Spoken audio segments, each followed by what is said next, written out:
desta nossa reflexão inicial possa tocar o seu coração no sentido de saber olhar as situações, muitas vezes limite, com delicadeza. Olá, eu sou o Padre Alessandro Bobbit. Desde já eu gostaria de pedir para que você curta, dê o seu joinha no vídeo e compartilhe com seus amigos. Isso faz com que o vídeo alcance mais pessoas.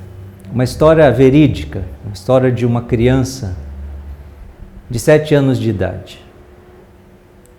Essa criança, aos 7 anos de idade, os pais dela foram viajar. E aí essa criança ficou na casa dos tios, ficou com a tia lá na casa dos tios, com os primos. E essa criança estudava a 2ª série, 7 anos, estava já na 2ª série. E os primos tinham material da escola igual essa criança, e essa criança tinha o seu material, ia para a escola todos os dias. Mas aí um dia de manhã, essa criança pediu emprestado para o primo o apontador. Vocês lembram disso? Apontador de apontar lápis. E o primo emprestou. Por que ela pediu emprestado? Porque era um apontador mais chique. Era um apontador de ferro. Vocês lembram daqueles apontador de ferro? Existia apontador de ferro meio prateado assim, aquilo era chique. Eu, como o meu era aquele de plastiquinho vagabundo, né? E aí aquela criança então falou, hoje eu vou com um apontador chique para a escola.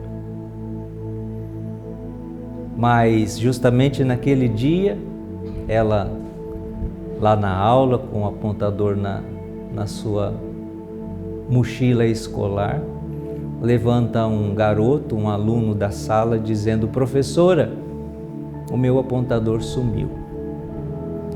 E a professora perguntou, como que é o seu apontador? É um apontador de ferro. E aí então a professora disse, alguém pegou?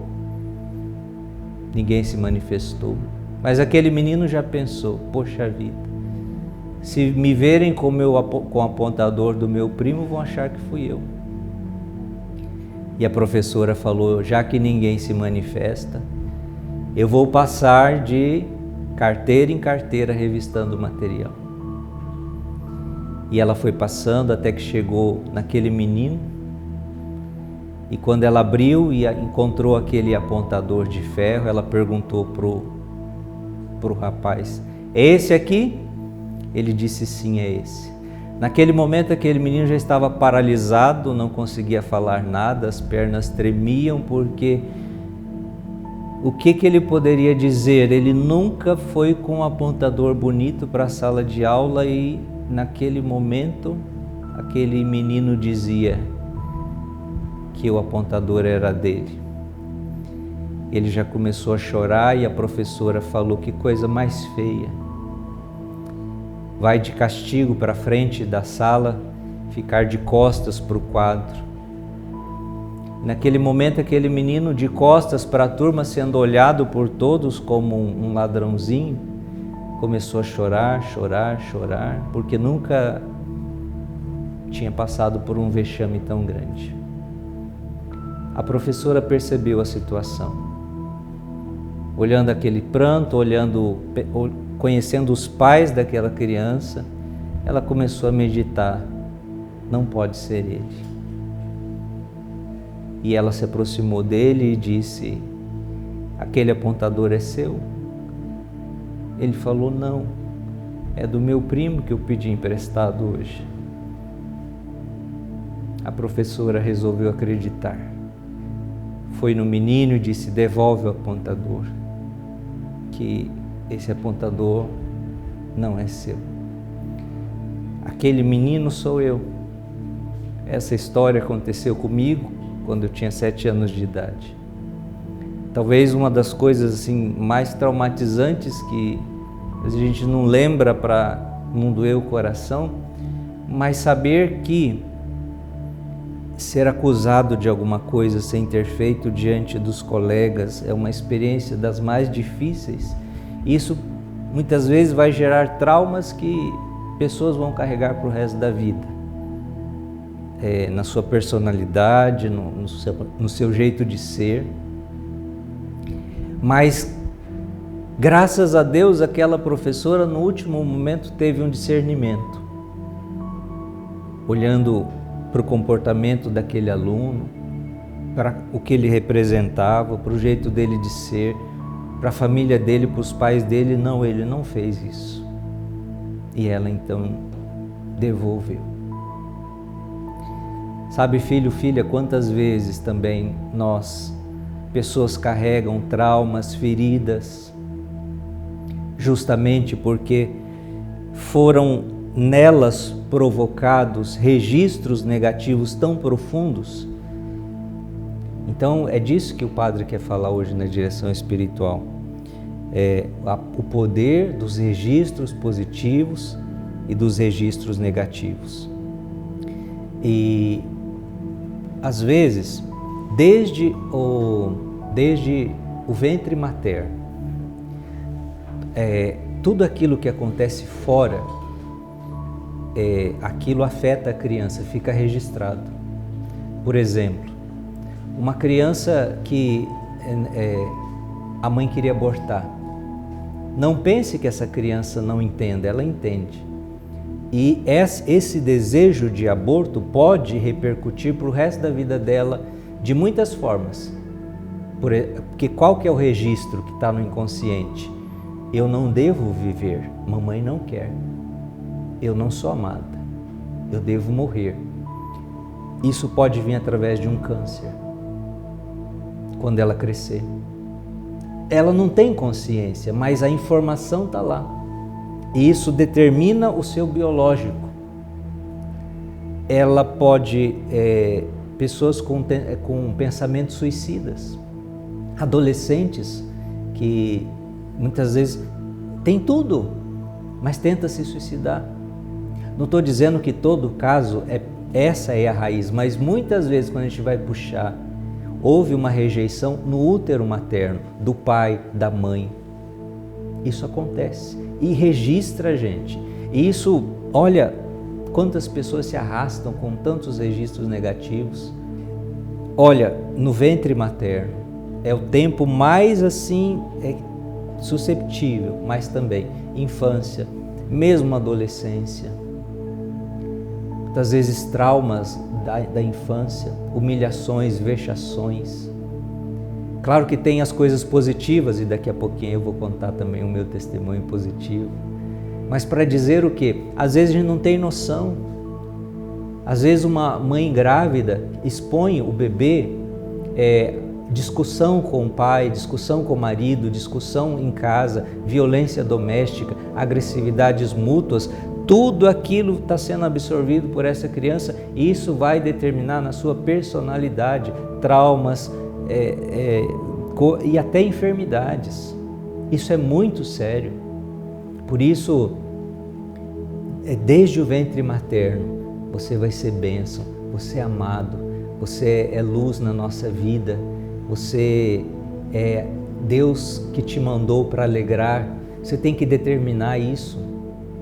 Aos 13 anos de idade, eu estudava a 8ª série. E aí a professora passou um trabalho.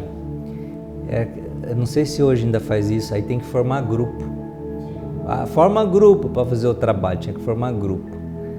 O meu grupo, meus colegas, era tudo meio... Gostava de empurrar, né? Vamos dizer assim, forgadão. E aí então... E eu era sempre dos mais quietinhos da turma, mais timidozinho, mais que... né, ninguém quase não me ouvia falar. E aí tinha que apresentar o trabalho na frente. Eu nunca tinha apresentado um trabalho lá na frente, na sala de aula. Mas aquilo, gente, eu peguei aquilo assim como um objetivo. Estudei. E decorei, e treinei. Aí chegou o grande dia, a gente teve que ir lá na frente, contar lá todo o conteúdo da pesquisa, do trabalho. E eu era o primeiro que ia falar. Minhas perninhas tremiam. E aí então eu comecei a falar. comecei a falar e aí fechei o olho e comecei a falar, e quando eu abri o olho, eu vi que as pessoas estavam assim, com um olhar atento, e aquilo foi me fazendo assim, dando confiança. E aí eu continuei, fui falando, e aí de repente as pessoas todas começaram assim, né, com a cabeça, isso foi me dando mais confiança, aí eu empolguei mesmo. Aí eu dei uma aula, e falei não sei quantos minutos sem parar. Eu sei que no final de tudo, quando eu terminei a minha fala, as pessoas, os colegas que estavam sentados começaram a aplaudir e foram se levantando e todo mundo aplaudindo. E aí, né, o sorrisão, o ego também, né? E aí a professora aplaudiu também e falou: poxa vida, hein, você é quietinho, mas quando abre a boca, aquele registro eu tenho certeza que foi determinante para me ajudar a falar como eu falo aqui com você hoje, com tranquilidade, com segurança, com naturalidade. Mas tudo isso força desse momento. Vejo o impacto muitas vezes de situações para o resto da vida. Claro que não foi só isso, se não tiver a graça de Deus não tem nada. Mas olha que coisa interessante, no final a professora riu e falou: ó, vocês podem sentar tudo, o Alessandro já explicou o trabalho inteiro e os outros todos, graças a Deus. Eita, mas é assim, viu? Veja, registros negativos e registros positivos vão ajudando a formatar o agir da pessoa. Muitas vezes você é de um jeito, de outro, faz coisas que você mesmo não se entende, não gosta, mas por que eu sou assim? Procura às vezes alguma situação, às vezes é no seu passado, às vezes é na sua adolescência, e aqui você precisa trabalhar isso. Por isso a psicoterapia. Mas quando você pega essa psicoterapia e une com a oração, com a fé, porque Jesus é o maior, né? Ele é o médico dos médicos, você volta lá naquela raiz, deixando Jesus tocar, Jesus curar e ressignificar aquela informação, onde ali está dizendo que você não é amado, você vai deixar o amor de Deus ser derramado ali. Deus te ama, você é amado, você é importante. Aquilo parece que é quase que uma mágica. Você sai dali, parece que acabou aquele. Mas é aqui, ó. E a graça de Deus vai agindo também em toda a dimensão da nossa vida. Por isso eu acho que nós precisamos voltar muito, meus irmãos, voltar muito na cura interior, os grupos de oração, na igreja, nos movimentos. Hoje é muitas pregações, é muito louvor, cerco de Jericó, isso, aquilo, não sou nada contra, mas as pessoas precisam ser curadas, e assim, não é numa oraçãozinha, não é numa noite, não, é um processo que vai ali, é como uma pomada que vai sendo passada. Às vezes são várias circunstâncias, situações, mas vale a pena, viu? Quando a gente vai deixando o Espírito Santo trabalhar em nós. Deus é como um mestre que sabe olhar para nós. E mesmo em meio às nossas imperfeições, Ele sempre encontra uma esperança, um fio de esperança. E a partir dali Ele vai puxando, e Ele nos faz acreditar que nós podemos, apesar de nossos limites e fraquezas, crescermos e sermos melhores a cada dia. Olá, que bom que você assistiu até aqui, espero que tenha gostado desse vídeo. Curta, compartilhe com seus amigos, isso faz com que o vídeo chegue para mais pessoas. Que Deus abençoe você.